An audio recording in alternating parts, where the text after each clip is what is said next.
Hello, and welcome back to Product Market Fit, a show all about startups and growth. I'm your host, Moshe Poltrak, and today I'll be interviewing Omer Artun, founder and CEO of AgileOne. Hey, Omer. Hi, Moshe. So for a bit of background, Omer started AgileOne in 2006.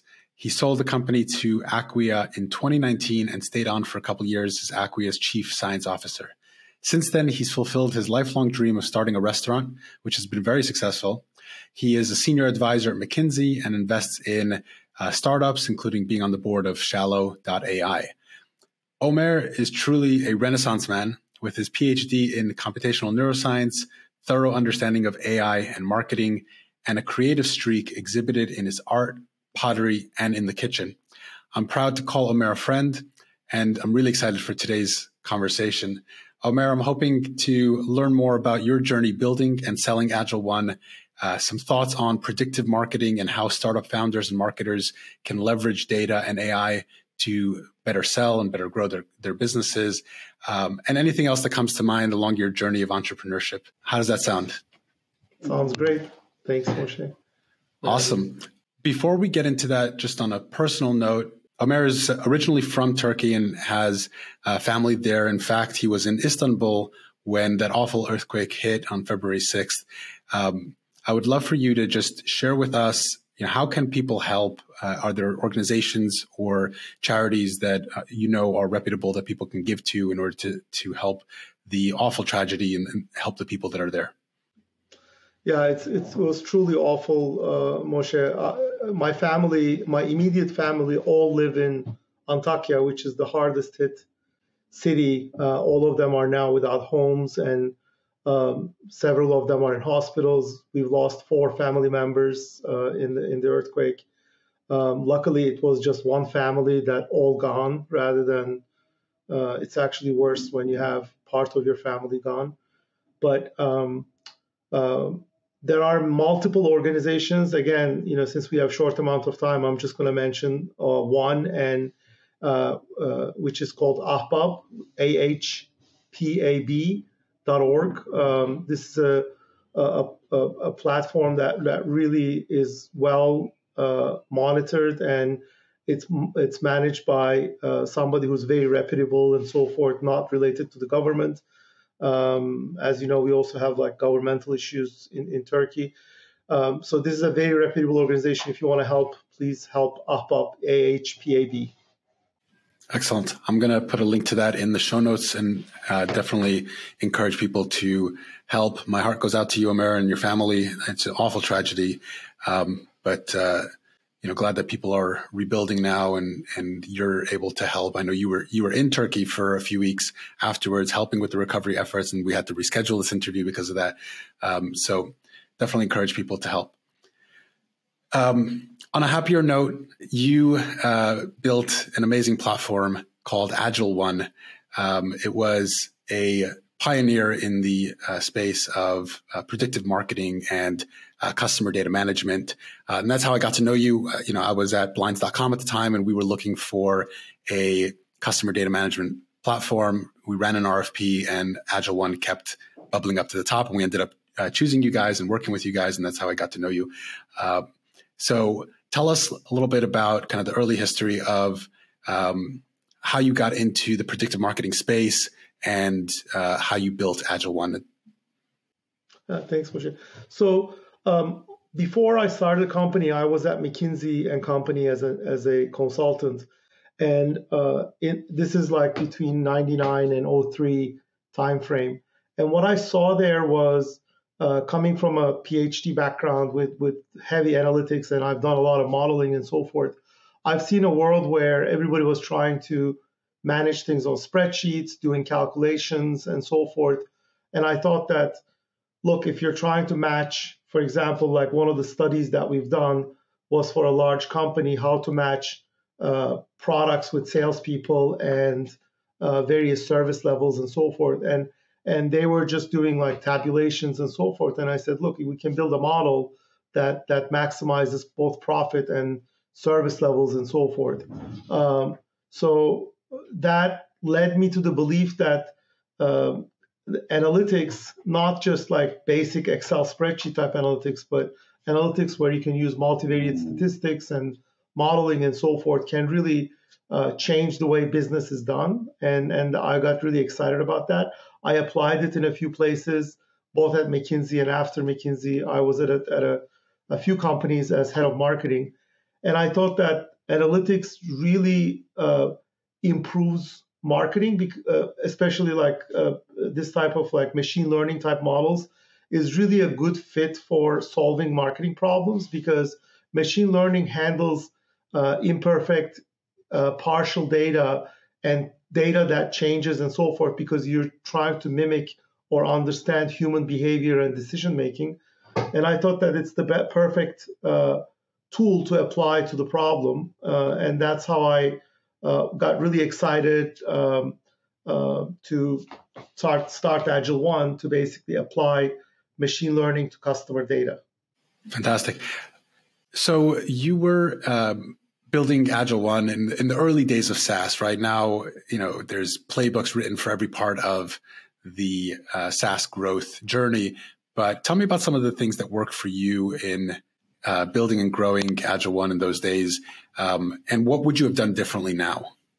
Yeah, truly, when I started AgileOne in 2006, we were basically more doing all of this modeling and so forth. We were doing some modeling on our own servers and so forth, but we were managing the data and crunching it on the client's servers.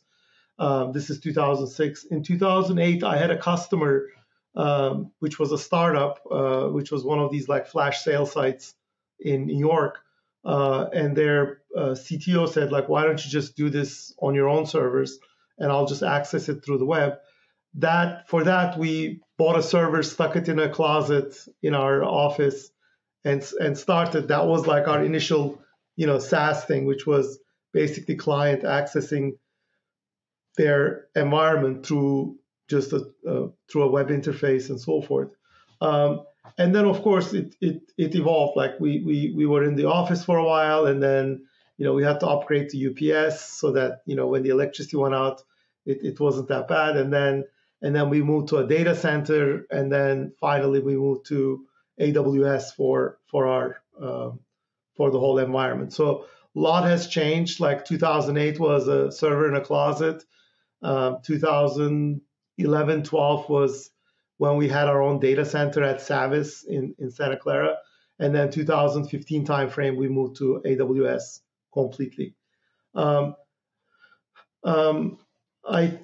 You asked some of the things that I could have done differently. The thing that really was difficult was a lot of this SaaS business model was trying to get to, but at the same time, the underlying technology wasn't fully mature and developed. Everything would change everything would change all the time. The columnar databases came about, and the performance was bad, and then you had the real-time infrastructure that was changing all the time. You had multiple types of databases for different things. These different type of like key value pair type technologies. Everything changed all the time, so it was really hard to make sure your vision was built on something that you could use for 2-3 years. Like everything was always constantly in patch mode. And the problem also was that I found difficult was like, every piece of technology would change. So you would be constantly like, rather than building solutions, you would be chasing like, oh, this, Java is not compatible with the Java that this other thing uses. So you have to upgrade this, you have to upgrade that. So we wasted a ton of, effort and time and so forth, trying to chase our tail with technology.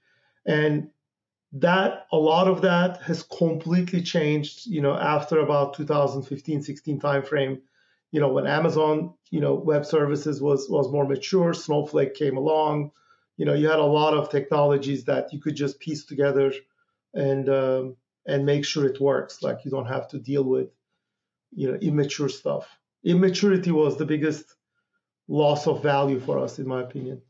And of course, with the maturity also comes your the technology people that you have. They all want to use something new. Like most technology people, like want to go after the new shiny stuff because that's what they want to talk about to their friends. And that new shiny stuff is always things that don't really work well. Like it's just shiny, but so those are some of the difficulties that we had. Again, from 2006 to 2010, we were in this kind of like semi SaaS mode. And then in 2010, I moved to California. The company was founded in Connecticut. I moved to California, and then I got funding, the VC funding, so I could really step back and rebuild the technology properly and so forth. Shiny but unproven. We'll come back to the conversation about venture funding in a little while, but I want to drill further into, you mentioned the landscape changing, and we have these massive companies today, on the data side, you mentioned Snowflake. On the customer data side, you have like Segment, they're bought by Twilio, and you've got a bunch of others. How different is the landscape today, and who do you see doing the most interesting things in the customer data management space? I think the biggest change is, again, a lot of the technologies that we were missing and wanted to build was this fast analysis infrastructure. Like we wanted to ask a question and get an answer. The original way of doing it was through, the cube technology, which is OLAP cubes, basically. But that was that was too hard to calculate for when you get the data to a large size, especially when you input like web and email type data. It's impossible to manage that. So everybody was we were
forecast for the future is that there'll be apps that sit on top of these type of platforms rather than a SaaS solution that manages the data themselves. Instead of a all-in-one having Instead specific of an point solutions. all-in-one thing. Yeah, exactly. Yeah. And I've seen that a lot of platforms have started incorporating predictive analytics or marketing in their offering. You look at Klaviyo, which is a very popular email tool for Shopify stores. They have a lot of what you guys were pioneering 10, 15 years ago. They have those things, right out of the gate, built into the product, and a lot of other SaaS platforms are doing similar. Yeah. I mean, these are not hard things to do. It was mostly, nowadays, the whole ML ops. I mean, that was non-existent, right? Like initially when I started, we were using MATLAB. We had a MATLAB server that would take partial data, do the crunching, create scores, and push it back to the other servers. And then we went from that to we used another technology. I don't remember what it was. But anyway, we were still doing a lot of the MLOps stuff ourselves. We wrote that infrastructure.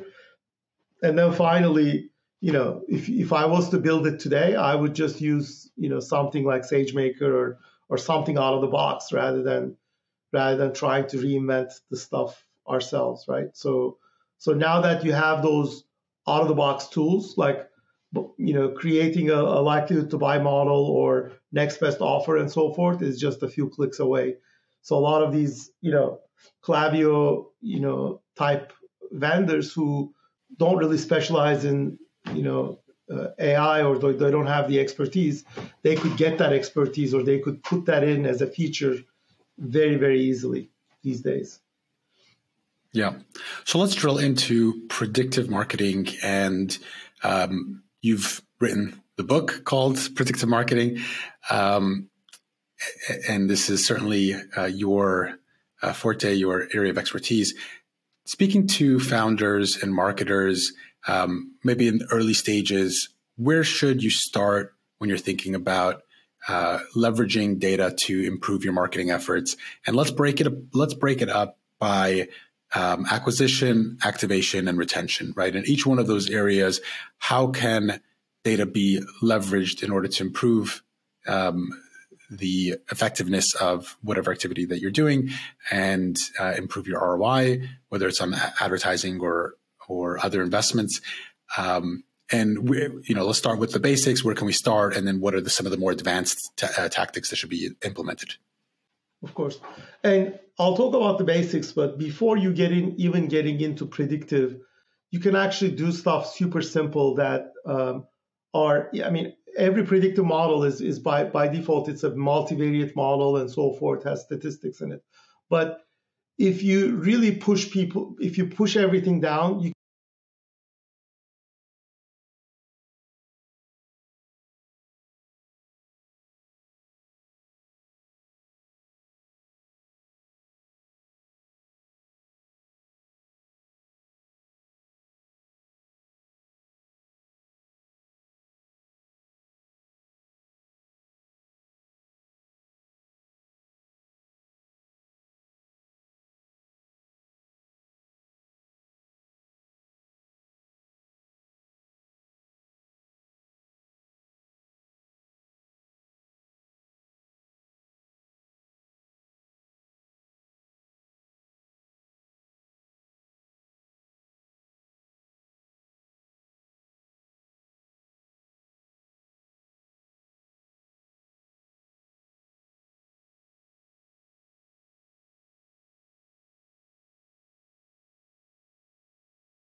and then you're saving them, with different efforts. That would be helpful. So those are the high level things I would focus on. I hope I didn't go too much detail, but you covered a lot there, and I want to pick a few of those apart. Starting with the last thing that you mentioned around recency being the best predictor for churn prevention. I'm assuming you're talking about from a transactional perspective, right? And AgileOne was focused on retail, but what similar kind of data points would apply to SaaS or any subscription product? Is it recency of engagement with the tools?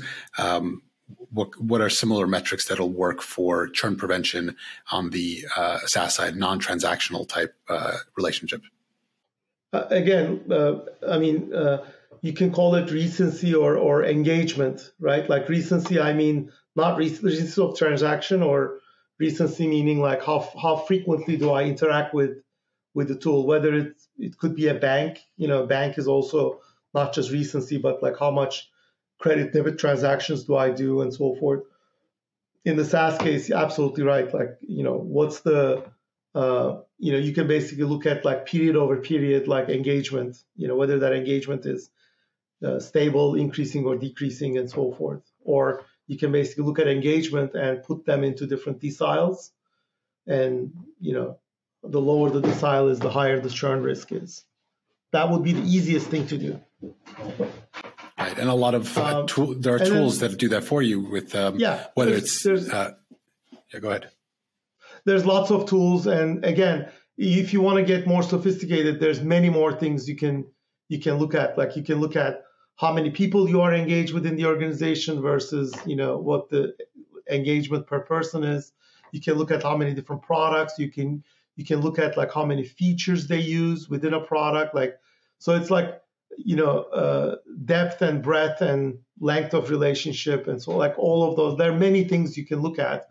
I was saying like recency as or engagement as a proxy for, if you were to choose one thing, that would be it. But there's lots of tools out there that measure multiple points of data. And of course, the right thing to do is to basically measure multiple things and then create a composite score using some sort of learning model.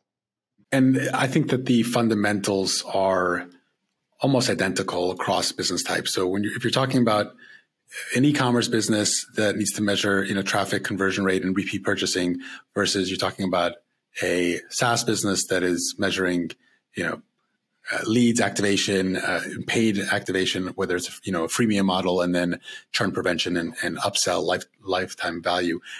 Ultimately, that ratio of lifetime value to customer acquisition cost is, in my opinion, the most important. Two numbers in any business. Absolutely. Doesn't matter what type. You had said that earlier there were three different types of lifetime value, and you differentiated future predictive lifetime value from upside potential. Can you provide a little more clarity on what's the nuance there? Like, how do you know the upside potential? Are we looking at like share of wallet, or what are we looking at there? Upside potential is the size of wallet, or share of wallet is what what it is, and it's different than predicted value. Predicted value could be like, let's say you sell 10 products or 10 different categories or 10 different like subscription levels and so forth, and I'm only engaged with one. So the predicted lifetime value is, okay, I'm predicted to either churn or keep that product that I'm engaged with. Upside potential is the other 9 that I'm not engaged with. So if somebody's using for the last 5 years just one product from your portfolio, my predicted value is the value of that one product, whereas the upside is the other 9. Got it. And how does that work with uplift modeling, where you're looking at, what's the effect of any particular activity, campaign, engagement, whatever it is, is it specific to looking at, can you draw a line between, if I do X, then I will see Y reaction by the customer, or see a delineated a change in their predictive lifetime value because of that interaction. So it's a great point that you made. Uplift modeling is something completely different. Like that's basically an input-output relationship. A lot of the models that I talked about was basically, if I left everything alone, what's the upside, what's the predicted, what's the past, and so forth. It requires no input to the model. The uplift model or response model, as you talked about, is something completely different. That one, you can do it at a campaign level, but when you get to a customer that interacts through multiple means and multiple ways and so forth, it becomes really hard to figure out like what journey, because you can have a journey that has like 10 different steps in different times. How do you pool all that together to say this is what led to a higher value? So uplift modeling, I think, works really, really well, and it's easy to manage for campaigns. But I have personally not been able to get anything concrete by looking at like, if I did this treatment, which had multiple steps in it, is a journey and so forth, how do you parameterize that journey to say journey 1, journey 2, journey 3, and then I have control groups, and this one, how do you parameterize that? Like I haven't been able to formulate that as well. But for campaigns, absolutely. I think, if I give 10% off, 20% off for, if somebody says, I'm going to churn, I'm going to unsubscribe from your SaaS solution, you can basically model like at what level you'll keep them and so forth. That's easy. But when it gets to a more multivariate kind of treatment, the problem becomes like, a many-body problem in physics. It's hard to solve. Yeah. You can A/B test or even, multivariate test specific things. But when you get into complex customer journeys, there's so many touch points, and there's so many touch points that aren't measurable that you don't know about, right? People talking to colleagues on Slack and, seeing an ad and not engaging with it or hearing about it in offline means that's not trackable. All of these things come together, and it becomes nearly impossible to truly pinpoint where something's coming from. And I think that's why attribution modeling for acquisition is such a kind of holy grail, but it's so elusive. Also, everybody wants to know exactly like dollar in, dollar out type of function, but I don't think anybody's able to solve that truly. Correct me if I'm wrong, but what are your thoughts on attribution modeling? Absolutely. I mean, I have a lot of thoughts on attribution modeling. I think, there are, you need to look at it as like, there's no perfect solution. So the question is like, what do you do? How do you figure out what to do? And here's my take on it. So if you do last click attribution, okay, so for products that are fast moving products, like if I'm buying my whatever, like $100 earphones or whatever, last click attribution is going to work really well because I just made the decision, I searched for it, found it, bought it, and so forth. But if I'm buying a refrigerator, I'm going to spend $3,000. I'm going to research it for a month, make a decision, look at different features, blah, blah, blah. So the attribution goes backwards, right? It's not the last click. It might not be the first click. It's somewhere in between and so forth. So what you need, in my opinion, what you need to do is, and different products and different things are like all in between, right? Like in some cases it's last click, first click, some cases it's in somewhere in between. So what I would look at is, if you think about all of the possible ways of attributing to different sources, and you say, okay, I'm going to just use first click attribution or last click attribution, and then you did what we just talked about, which is like rank order, how fast, those people pay back. The problem you solve, like if something is a great source, it pays back really fast, or something that pays like really low, it's like super bad. By changing your view to first click to last click, those two ends are not going to change. What's going to change is where the line crosses zero. Like this is a great source for this, but it's not a great source for that. But if I did first click versus last click, it's going to change. So this kind of the zero crossing, things are going to flip. So in that case, does it really matter? Like if you're in acquisition mode, you're in your growth mode, you'll be okay like taking those negative things. In one way it would be positive, in another way it would be negative. You would still do it. And if you want to be, conservative, just don't do it. Like, in one case it's positive, the other case negative, but it's near zero, right? Like it's not like a huge contributor for your perspective, then just leave it alone. So your problem is actually bound to very little by doing this complex thing. It really doesn't matter as much because there's never going to be a perfect solution for attribution, right? So you need to basically understand like what you're like. So here's a great way of thinking about problems, in my opinion. It's like you pose this problem that's hard to solve and so forth. Then ask the question, like, if I solve this problem, like, what are you going to do with it, right? Like, so the action you're going to take is like, okay, I'm going to use this source or not use that source. So now the question becomes, for really good stuff or bad stuff, it really doesn't matter. Like you made your decision. It's this kind of middle point that you're confused about. And the problem is then now limited to things that are more or less okay, right? Right. But frequently, one of the common, I'll call it like 102 tactics that I'll implement with clients is introducing lifetime value into acquisition. Because usually, 101 is just making sure that you're, looking at profitability. Because a lot of companies don't even do that, right? They're just spending and they're hoping. So 101 is measuring ROI. And you can have, first touch, last touch, or whatever, right? I think the 102 is introducing lifetime value is, you can pay $100 for a customer who's one and done. Let's say in an e-commerce setting, they come once, they buy, they're never coming back, right? Or you can pay for somebody who maybe doesn't look as profitable on their first purchase, but they're going to keep coming back over and over and over again, and their lifetime value is going to be much higher. In SaaS, you'll have, similar, you can have leads that convert high, but churn, at a high rate as well. And then you have leads that maybe they don't convert as well in the immediate term, but their lifetime value, how long they stay in a SaaS setting with their subscription stays high. So introducing that into acquisition is a really important step. And I think it's not just a matter of binary, do I do this or do I not do this? It's also, how much is this customer worth to me? How much can I spend on a customer in this channel?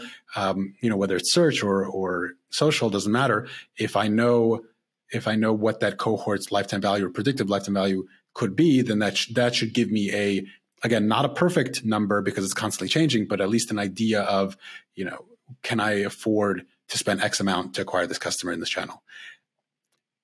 So with that in mind, is there a specific time frame to look at the lifetime value? Because like you mentioned, there's somewhat of an arbitrary cutoff where you have to choose, like, I'm going to look at 6-month payback or 12-month payback. Is there any sort of rule of thumb to look at, like, based on, average time to second purchase or average, churn rate or churn time frame? How do you determine the time frame to look at for the lifetime value? So it's basically it depends on the product and what you're selling. So in a product sales based setting, I think it's 2x the first like the average time between first and second purchase. I would do 2x that, right? Because you're giving enough time for people to come back on the tail end. That's all. So if 1 to 2x purchase is normally 45 days, on average, then I would do 90 days as a value looking at. And then for a SaaS product, like a subscription product, it's basically when you look at like your unsubscribe rates, right? It's probably very high in the beginning and then it goes down. So you need to calculate, you need to basically be able to and the unsubscribe is the cost to the acquisition, right? Like, so if somebody's acquired, you're actually losing money on the unsubscribe rather than the acquisition. So I would look at like just past the peak of highest unsubscribe point. So if that happens in the first, 28 days, I would look at, like 60 days as a proxy for looking at that. So I think it depends on each business, but it's basically, if you think about acquisition cost, this might be a counterintuitive, but you don't incur the acquisition cost on the first purchase. You incur it on not having a second purchase. Explain that. That's very counterintuitive. Yeah. So if somebody makes a first purchase, you incur a cost, right?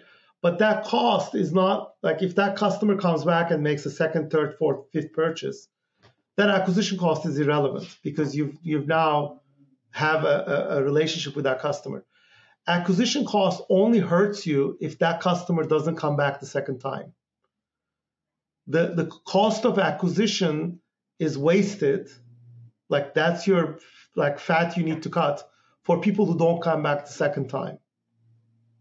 Understand? Like, so you don't really, it's not really a cost. Like I would, it's not really wasted if customer comes back the second time.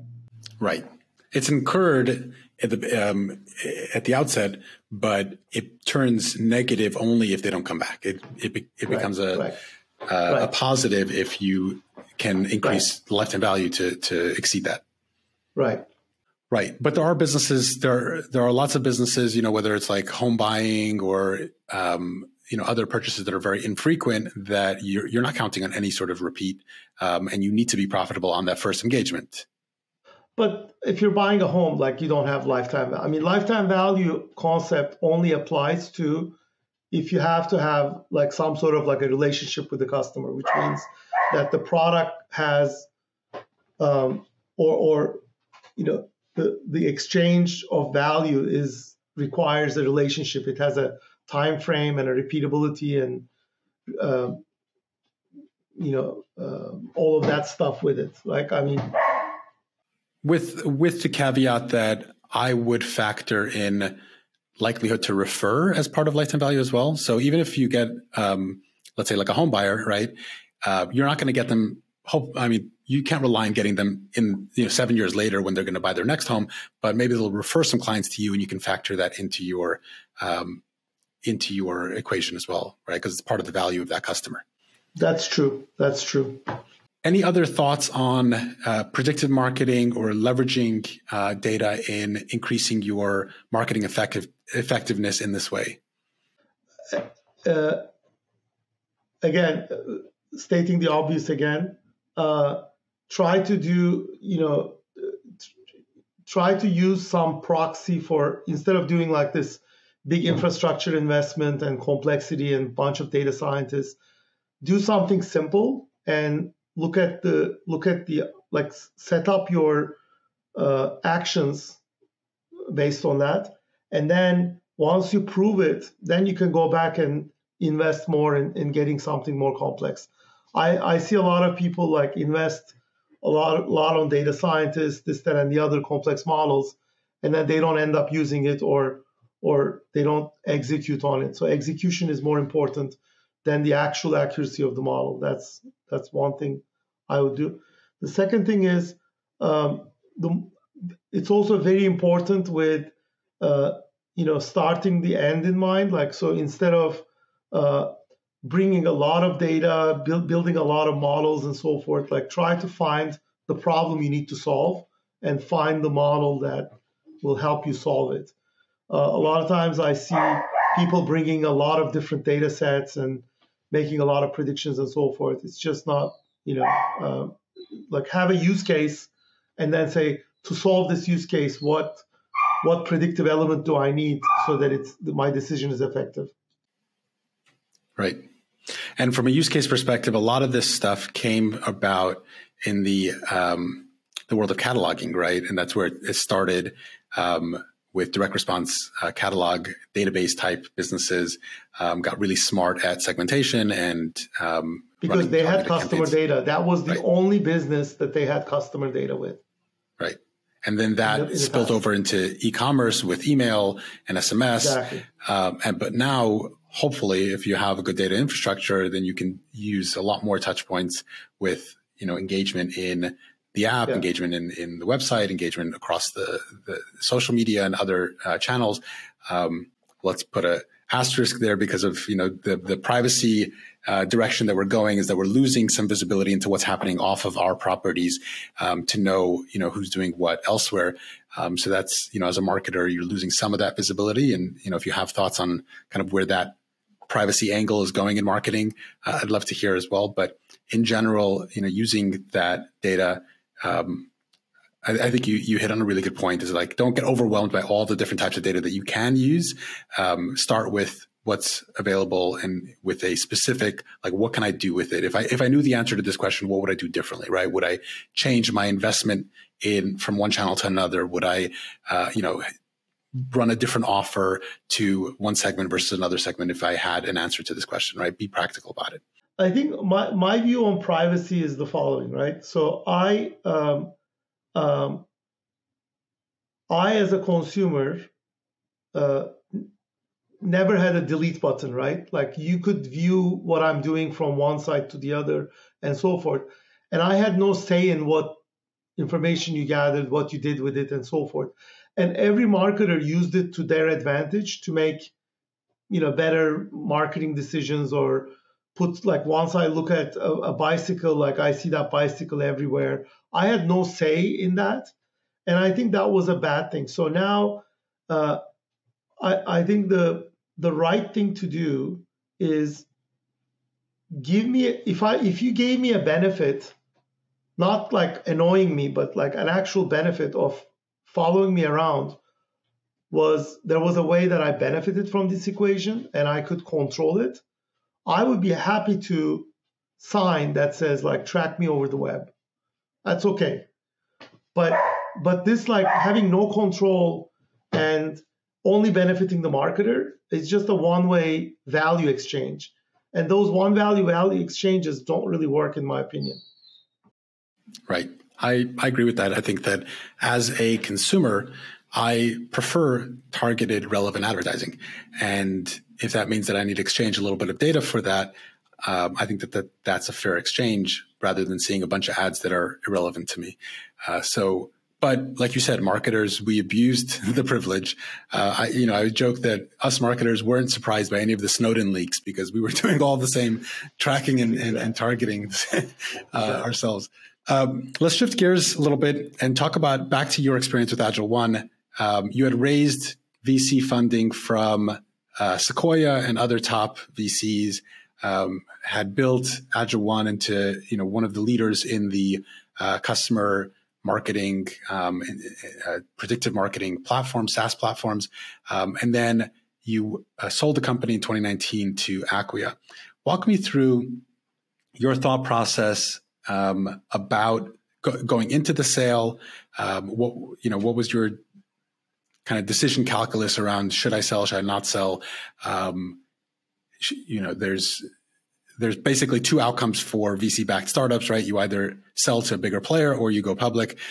Two positive outcomes, right? There's a lot of negative outcomes that don't result in those two, but an acquisition by a bigger player is often the goal in mind, right? So walk me through your mindset, and then kind of let's talk about the mechanics of the sale itself and how that worked out for you as a founder.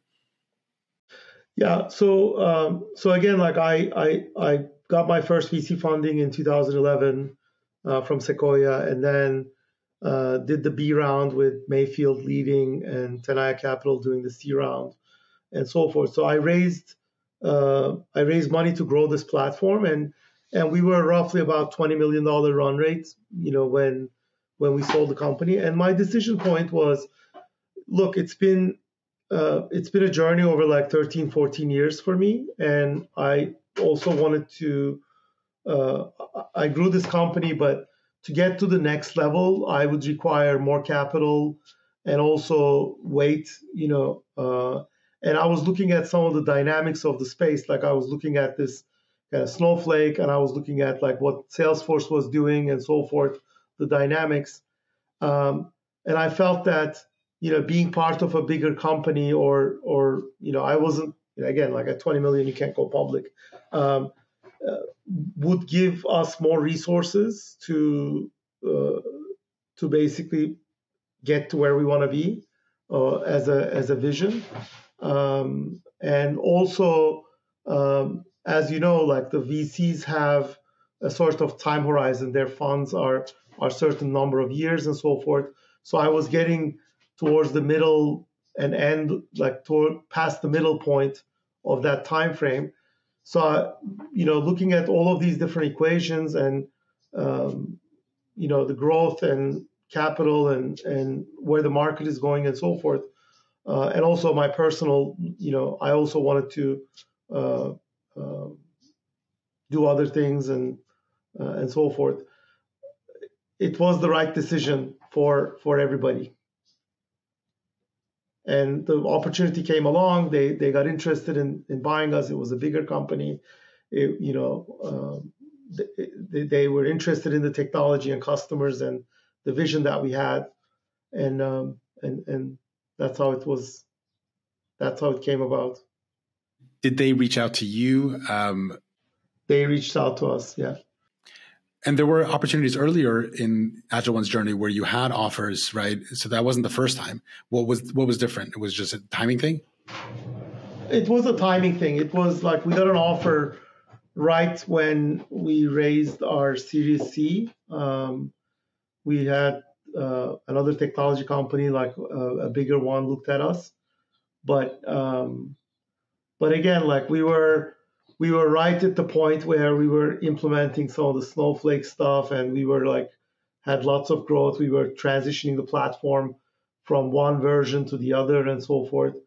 And also we just got, money, so our valuation was high, and the appetite for a step up in valuation for purchase was higher from the VCs and so forth. So that it just didn't work out. Talk to that specific part of it, the VC founder equation, because the incentives aren't always aligned. And, our audience, a lot of founders, you think that taking money is the best path for growth. And often, in a market where you need to grow quickly in order to capture market share, it is often the best path. But it leads you it puts you onto a treadmill where you now have to kind of get to the next milestone, and you have to get to an exit within a certain time frame, as you mentioned, right? Because the VC model is structured in such a way. So talk to that and kind of the difference in misalignment of incentives, if you will, sometimes between VCs and founders. Yeah. So first of all, the VCs have portfolios. Okay, so they're betting on a portfolio. Their outcome is from portfolio, not from an individual customer. From your perspective as an entrepreneur founder, you only have one horse. Like if that horse falls down, you're done, right? Like you crash the car, you can't win the race. But if you have 6 cars in the race, one car crashes, it's fine. Like you still have 5 more cars to go to the finish line. So from that perspective, entrepreneur entrepreneur needs to be more careful about about how fast you want to run, how much risk you want to take, versus the VC. VC can take more risk because it's distributing that risk across multiple elements. At the same time, like entrepreneurs, the VCs give you money, and it's for you to figure out, it's for you to go fast, because they don't want that money to be tied up forever. They want, either you go as fast as possible, win the race, or go somewhere, or crash, right? Like they don't want a middle outcome. They really are not they're okay with completely companies collapsing and, basically shutting down, versus 1,000x return. They're interested, they really don't care whether you crash and burn or whether you return the money 1x or 2x or something right. like that. A 1x or a 2x return for a founder could be a really good outcome, but for a VC, it's the same as a 0, right? Because they just care about the 20x return, and they just need 1 out of 10 or 1 out of 20 to hit that, right? And that's how it works. Yeah. For example, I was, I can't give you exact numbers because I think they're private, but I was in the same fund at Sequoia as WhatsApp. So imagine the billions of dollars of return versus, my return, right? Like it was irrelevant to them. So, that's one view of the world, which is like, it's not that the incentives are not aligned. They are aligned. Like they want you to be successful and so forth. It's just the optics are different. It's the same incentives, but looking at from, they're looking at 6 cars racing, and you're looking at from 1 car window. It's still the same car. Like they still want you to win. They're still helping you to win and so forth. For sure, they're invested in your success, but they're also, like you said, incentivized to push you to take bigger risks, because bigger risk equals potential for bigger reward. Also, if you go bust, doesn't matter to them. They have 5 other cars in the race, right? From your perspective as a founder, it's your only horse, it's your only car, right? So if you crash into the wall, you're done, and you got to start over. So it's a different. The other thing is, like, a lot of founders get enamored by, like, I have $100 million valuation, I only have $1 million revenue. Look, my value is like $100 million. It actually is not $100 million. Like, the more money you raise at higher valuation, you're basically building a wall that you need to, like, it's a higher wall to jump over, number one. If you can't jump over that wall, you get nothing, right? Because, like, the more money you raise doesn't necessarily mean that, your value, like that valuation is funny money. Like, it's not real money. And then add into that the preference stack, and then you're exactly. Completely underwater. Yeah, it's completely underwater. But if the company does well, that valuation doesn't really matter. Like, everybody makes money, right? Because the amount of money you put in versus the valuation difference, if your company is valued at 100 million and you put in 20 million, and then you sell it for 150 million, 200 million, everybody makes a lot of money still, right? For that money. So people shouldn't get, like, hung up on the valuation, but also, again, like, once you get on the treadmill, you have to go to the next step within a certain period of time. If you can't get to that next station, then your valuation goes down, then you can't get more money, and then you've ramped up resources and your burn rate, which means you can't, like, really, like, now that you have to cut, and then it basically kills the morale and the momentum of the company and so forth. It's an incredibly hard thing to balance. Incredibly hard. It's also, like, emotionally draining, because as a founder, the only way you can get good people and keep them and so forth is really by really becoming a family with them and caring about them, and they're your comrades. You have to fight together and so forth. And those people, like, really mean something to you. They're believing in you personally, not just, like, not the fact that it's a cushy job that, is secure and so forth. So disappointing them is, like, a huge burden for an entrepreneur, because when I worked for larger companies, okay, I have to lay off people or I have to do this. Like, I would come home and just shut down and I'm okay. As an entrepreneur, I can never shut down. Like, you always care about your people and what's going on and so forth. So the emotional strain on the entrepreneur of this whole, VC and money and burn and next stage, all that stuff is, I found it to be really hard. Let's shift gears then. You're still somewhat active in the AI space for personal interest, and you're making some investments as well. What's most exciting to you that's happening right now? Obviously, generative AI and ChatGPT is getting all the attention right now, but there's a lot of other interesting things happening. What are you seeing? I honestly think the role of AI, I mean, whether you call it AI, machine learning, like, it's basically making things more efficient, right? Like, it needs to be, again, generative AI, like ChatGPT, is exciting and sexy, and it's like all the hype and all that, and there's going to be applications of that. But if I focus on the actual AI that you can use in different applications or different business problems and so forth, I still feel like there's a lot more to do, because there's a lot of cases people use very primitive decision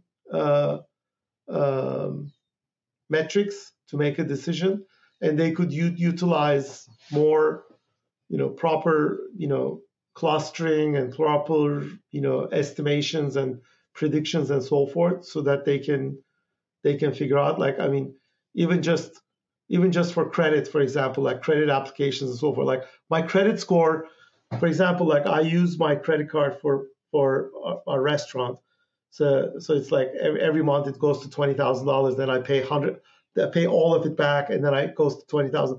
Every month my credit score jumps up like 50 points. It's just so stupid.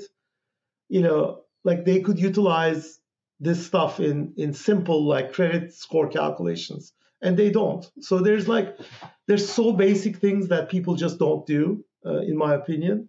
It's just so stupid. Like, of course, this ChatGPT thing is like cool, and I think ChatGPT is like a game changer for sure. Like, I'm not minimizing that, but there's so many simple things that can be improved that are still out there. It's in my opinion. Okay, Omer, this leads us to our lightning round. I'm going to ask you a few questions, free associate, whatever comes to mind. Sound good? Okay. All right. What's one book, podcast, or newsletter that you find yourself recommending most often?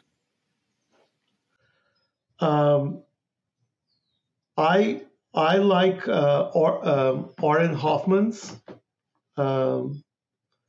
newsletters. Like I read, I think he writes sometimes like very good, very interesting things.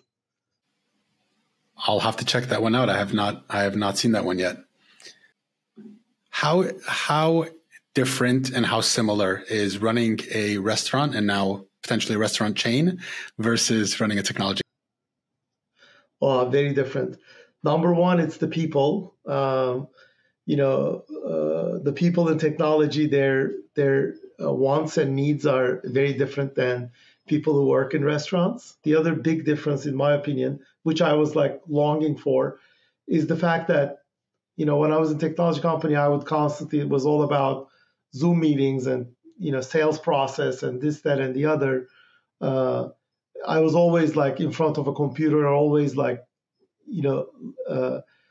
working my mind, but not my body. So the fact that like I'm using all my senses, I taste food, I make food, I go interact with customers one-on-one and so forth. I really enjoy that. Like it's more human than just sitting and looking at a screen all day long. And the last difference between running a restaurant is that when you are running technology, you think of a product or a feature, or you make a sales product, like you go try to sell someone. By the time you told them that you can do this, and you close the sales process, implement, engage with the teams and so forth, it's like a 6-month, 12-month process, right? In the restaurant business, you call your fishmonger and they say, oh, we just got this like amazing like salmon from Bay, like San Francisco Bay Area, and you can get it for like $15 a pound. You order it, comes, you cook it, you put it in front of someone, they eat it, they're happy. What's the moment you're most proud of in your career? I think what I'm most proud of is not like starting the company, raising money, selling it and all that. It's the people that I touched. Like it's the people that like, they get to, I get to talk nowadays, like, from the past, like people, whether it's clients, like I just talked to a client yesterday, and also the people that worked with me, and quite a lot of them, not all of them, but quite a lot of them basically say like, look, it was such a special environment, special people, special atmosphere and so forth. We loved the fact that we were a family and so forth. That's the thing I'm most proud of. not anything else. Not the AI, not the vision, not the product, not the money I got, not the sales that I made. It's the people connection. The relationships you built, the people that you helped. Yeah. Yep. Incredible. If you could have coffee with one historical figure, who would you choose? Anthony Bourdain. Just to eat with him or to talk with him, or? Yeah, just to spend like a day with him, like somewhere. Like he was such a inspiration to me, like the way he thought and with a tragic ending, humanized, with a tragic ending, yeah. Got it.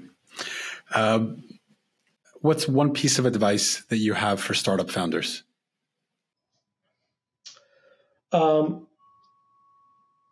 Grit. Like you need to have grit. Like it's basically